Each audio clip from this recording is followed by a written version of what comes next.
Hello, hello, and welcome to the Joy Link, where we share with you how to live a more joyful life. I'm your co-host, Brian, and I'm joined by my co-host, Julia.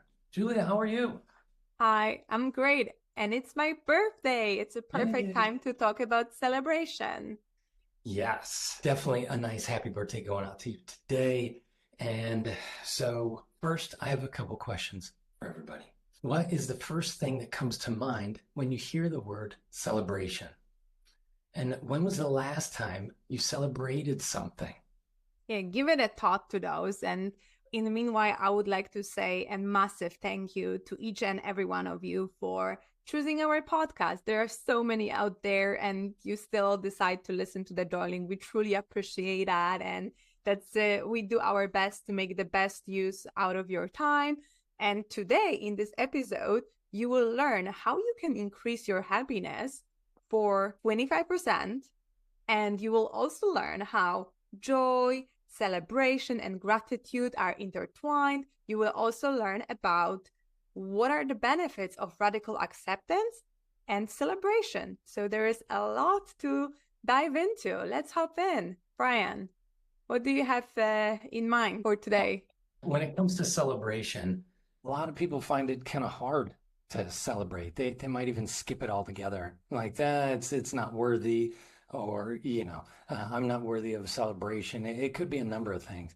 So most of the time, what we really want is just some permission to celebrate, right? So here it is today, right? You're welcome. We're gonna learn about celebrating, right? And so the first thing I have is that most people get stuck in like these traps of the mind that don't allow celebration. There's really three types. And so we just want to look into what they are, and then we want to sidestep those, like avoid them altogether.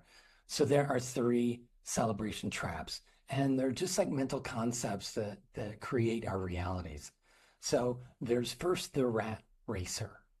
Yeah. And they're under the illusion that the goal is going to make them happy.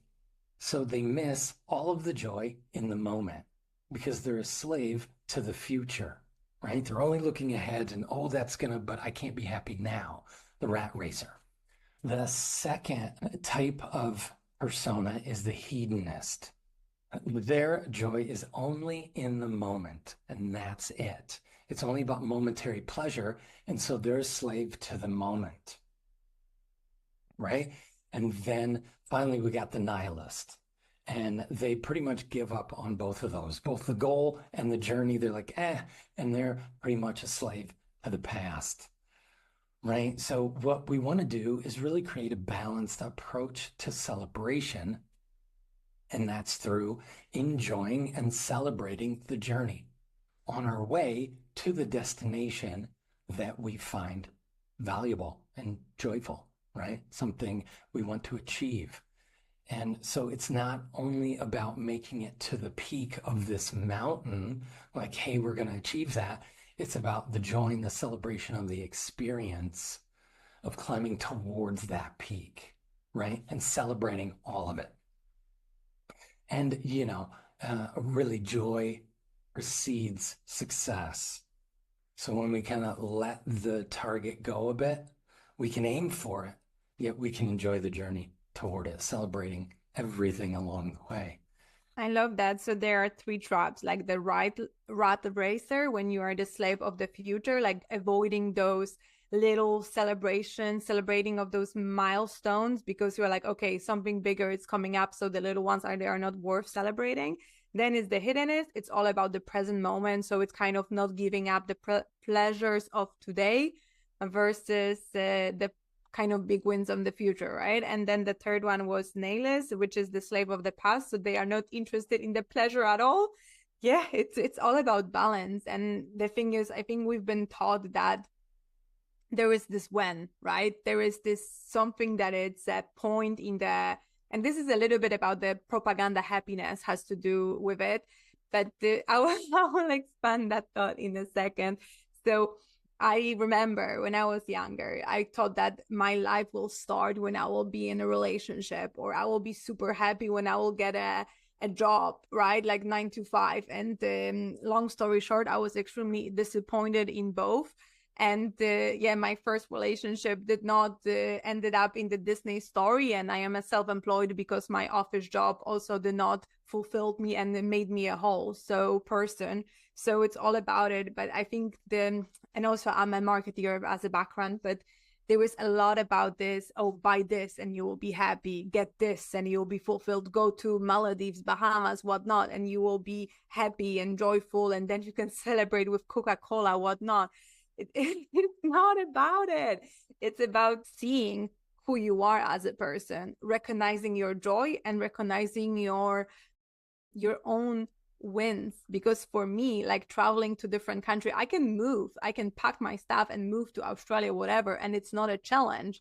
But something else, it's a big challenge for me, right? So you need to recognize yourself as a person and recognize your wins as who you are, and your wins are yours. And if the biggest thing for you today is that you put your shoes on, amazing, like I'm so freaking proud of you. But that's the thing, it's not about, for some people it's yeah, oh my god, I just acquired this big $1 billion company, and they're like, ah, another Tuesday. Like, your wins are yours, and they are proportional to your journey, and they are proportional to your struggle, and we all have our journey designed that uniquely for us. So do not compare your things to others, and also the way how you prefer celebrate. Because, for example, it's my birthday today and I do not want to go to the party. I don't even drink at this point. So like celebrating with a champagne and big party, I would find it as a nightmare, and I choose to. So it's also like, choose your joy and choose your celebration. If you want to celebrate by running marathon, go. But not everyone loves that. So it's just be you and celebrate as you want. Yeah, I think that was really well said, right? It's like our wins are all different. And by knowing ourselves, then we can know what those wins can be. And everybody's got different levels and stages and states and of what those wins could be. And we can celebrate them along the way, right? We don't have to, like you said, wait for the when and postpone, like have that carrot out in front, right? When I have this relationship or I have this job or this thing. And you also said something about being envious of others.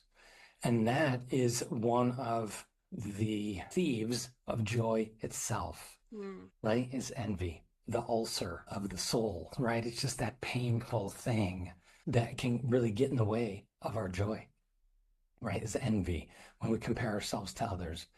And what we're really meant to do is compare ourselves to our ideal self, right? Instead of comparing ourselves to others, because then that really relates to being able to celebrate just putting on our shoes. Like, I did that, yes, right? And you can celebrate that. Socrates was the one that said envy is the ulcer of the soul. And what he's also saying, the antidote to that is taking delight in the success of others. And so all we've got to do is celebrate everyone else, right? And then get out of, oh, they have and I don't, or I wish I did because they do, right? It's just we can celebrate everyone in their own story because we have no idea what they're going through every day, right? And no one knows what we're going through every day. And so just being able to delight in the success of others is a real big way to increase our joy and then show joy to everyone else as well.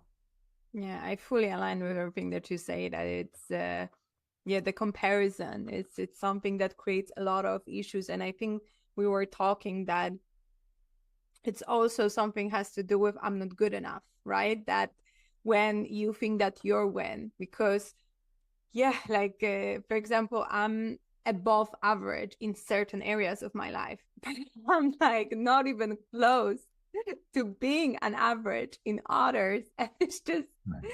it's just a very humbling experience. And to be honest, I have never met a single person that they would over excel in every single area of their life without having this enormous period of growth and struggle and pretty much fighting for their life to get there. It is possible maybe to get more, but it's enormous amount of work. So the thing is that if you see something on Instagram or other social media that someone is just killing it in some areas, but you never know how is it going. Like, for example, now I'm happy in the relationship, but back a few years ago, like being in a relationship, it was something that was terrifying for me.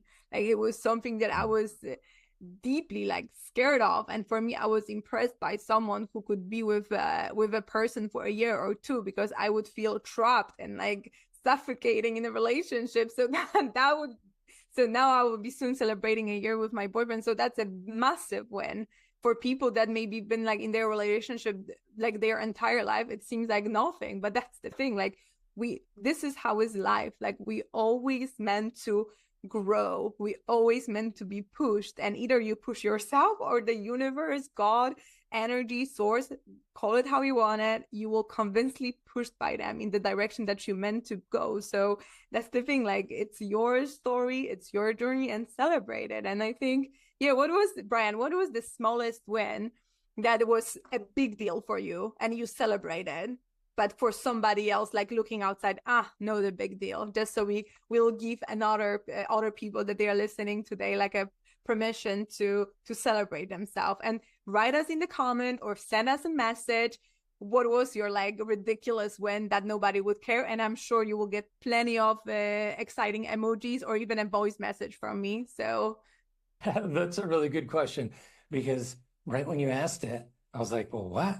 And then it dawned on me that I celebrated taking out the trash today. It was the wildest thing because I've got it, like I've literally got it on my to-do list. It's like at the top, it says green trash. And there's these buckets that need to, yeah, they're like buckets and they're huge and they're on wheels and you got to wheel it out to the street, like, like 40 paces. And the truck comes by early in the morning. And so I'm out there in my pajamas. Oh, I'm hearing the truck. So I got to go outside and I grab this thing and I roll it out. And then I come back in. I go, yeah, I made the trash. I Right? promise. Because it Yeah. was full. Woohoo! Well done. I'm so proud of you. Yeah. Because if you miss it, it's going to sit there for like 2.5 weeks. Right? Yeah. And he's like, no, I got to get this thing out. And I just made it. Like the truck's coming. I was like, and they were like, hey, it's sweet. Right. Wow, that's awesome. Yeah, Something often, simple, so little. It yeah. doesn't need, a big party, but it is just like I did it, right? I made it, right? Yes.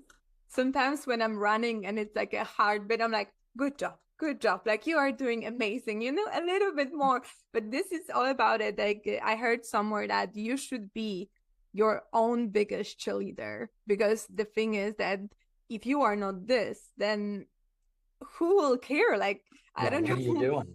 Like your parents probably loves you so much, but they are not often your biggest cheerleaders because they have their own limiting beliefs looking through, and they can be supportive to you the extent, but then you cannot expect for the world outside to support you and cheer you and to celebrate you each time, because that's a lot of that's a that's a lot for anyone to hold if you are not doing it for yourself, right? So it's you need to celebrate yourself first, and then the whole world will follow at some point, or not. Who cares? Then you celebrate this person as well. Yes, and if you would definitely like to celebrate Julia and her birthday, celebrate the Joy Link, you can feel free and buy us a coffee. It's right down in the link description below, and we would definitely love to celebrate with that. So thank you very much for that. If you enjoy the content, of course. Yes, and since it's my birthday, all the coffees in September, they will go to the one foundation that I'm donating money to, since I think this year I got really passionate. It's called Make a Wish, and it's all for kids that they have the last wish or they are not in the, yeah, I don't want to talk about it because I get emotional, but Make a Wish, that's where the money in September will go. Nice. So switching the topic a little bit, let's talk about the benefits of celebration. So it's not like we're telling you to do something and there are no benefits, there are plenty. So basically, e- some of the benefits of celebrations is quite one of our obvious. It's the boosting of happiness and joy, right? Like it feels so good to celebrate. And then it's one of important that so many people are struggling. It's recognizing achievements that I'm sure you know some of those rigid people that they did something ridiculously hard or amazing. And they're like, yeah, not a big deal. It is a big deal. Everything is a big deal. And then also, I think one of my favorite is that the celebration encourages gratitude, which is being grateful for your journey and how far you have come.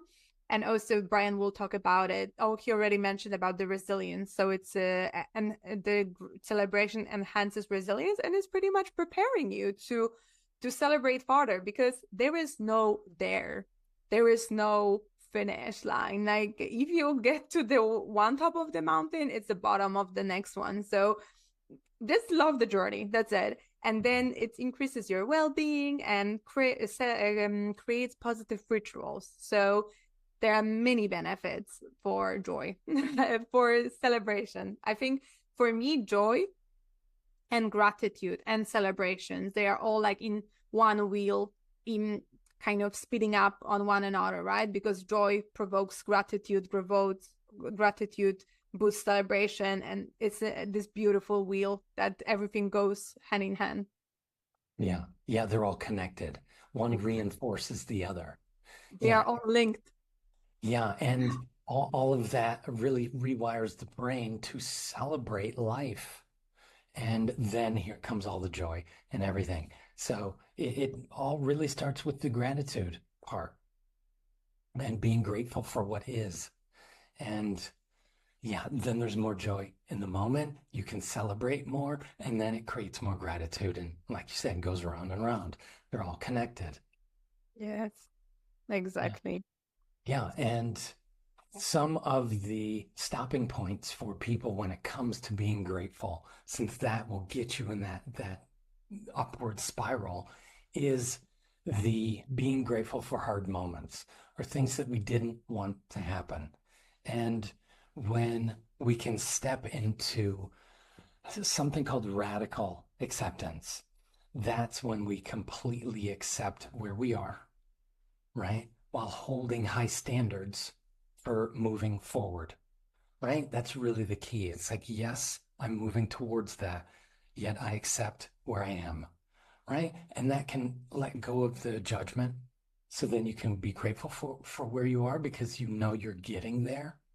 And it allows the actual reality to play out, right? With you as a character and a player in that reality.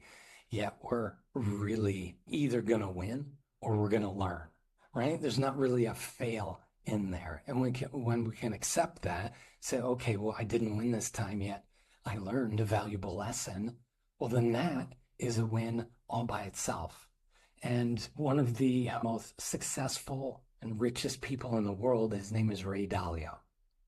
And he talks about celebrating your mistakes, which can give us a learner's high. And so it's part of that growth cycle. There's either winning or learning. And if we're learning, then that's growth. And so you learn a lesson and then you level up. So there can be a big smile that we can have in the moment of what is perceived failure because there is none. It's only that's a growth moment. And okay, well, I can be really joyful and grateful about this because I've learned a new lesson and I'm leveling up. And then we can celebrate that, right? Because the goal is really to evolve. It's not about the thing at the end. It's who I become at the end of this, right? And so it's not always about sunshines and rainbows, and yet the clouds and the storm actually bring the rain for the flowers to bloom. And it's like that joy cycle, right? Things are all connected in a process, like from summer to autumn, and then into winter, and then into spring, right? We can celebrate each stage of this evolutionary process. I would definitely encourage you to say yes to all of it, right? Yeah, I love it. So yeah, basically it's either winning or learning, and it's about celebrating the mistakes, because in the mistakes the growth happens. And yeah, and it's not about being joyful all the time, but it's about person who you become at the end. Yeah, I remember when I was doing something difficult and I just stopped and I'm like, wow, it will take a lot for me to become the person who can easily do it. Because sometimes you can just feel like this, okay, where you are heading, it's a little bit bigger stretch than where you are in the moment. And it's totally okay, because we make that stretch either. Yeah, because when you stay in comfort zone, then I'm sorry, but it's not like you will be on the same level that you are. You will go back. So yeah, so this episode you learned so much about celebration and all the reasons why you should celebrate, how celebration is impacting the gratitude and your joy. And also you learned about the concept of radical acceptance, also what is actually stealing your joy, which is the comparison. So remember, you do you, you are unique, and your wins and celebration and milestones are worthy. So you are worthy to celebrate everything that you want in your life. Amazing. And if you would like to hang out with us more on Thursdays, we have lives on Instagram. So you can just go and follow me on Instagram. It's your motivated friend, or Brian. It's mindstate.one. And also you are more than welcome to join our Facebook group that we are getting more and more active in, and it shows the link to it. It's in the show notes. And maybe, Brian, would you like to introduce the task of the week so you can even practice and implement everything that we spoke about and get that 25% boost in happiness? Yeah, you bet. Yeah, so the exercise for the week is we want to write down 5 things that you can be grateful for. And that can be at the end of every day. That can be once a week, those big 5 things, right? Because the science shows that when we have a gratitude journal and we are writing in it once a week for 10 weeks in a row, we upgrade and boost our joy by 25%. And that's only once a week. So if you're going to do this every day, and really, how long does it really take? It's like 3 minutes, 2 minutes. It's like if you want to boost that joy and find the gratefulness and the celebration in life, yeah, you can probably find those 2, 3 minutes in the day. So definitely recommend that. And thank you so much for your time today. And I hope this really resonated with you so you can find more joy and celebration in your life and boost all that joy so you can be happier and more joyful and spread that joy. Yeah, and feel free to leave us a review. We'll figure it out how to guide you how to leave a review, because we don't know it yet. So thank you so much, and have a great afternoon, and we will see you or hear you on the lives or on the next episode of the Joy Link. Bye. Ciao.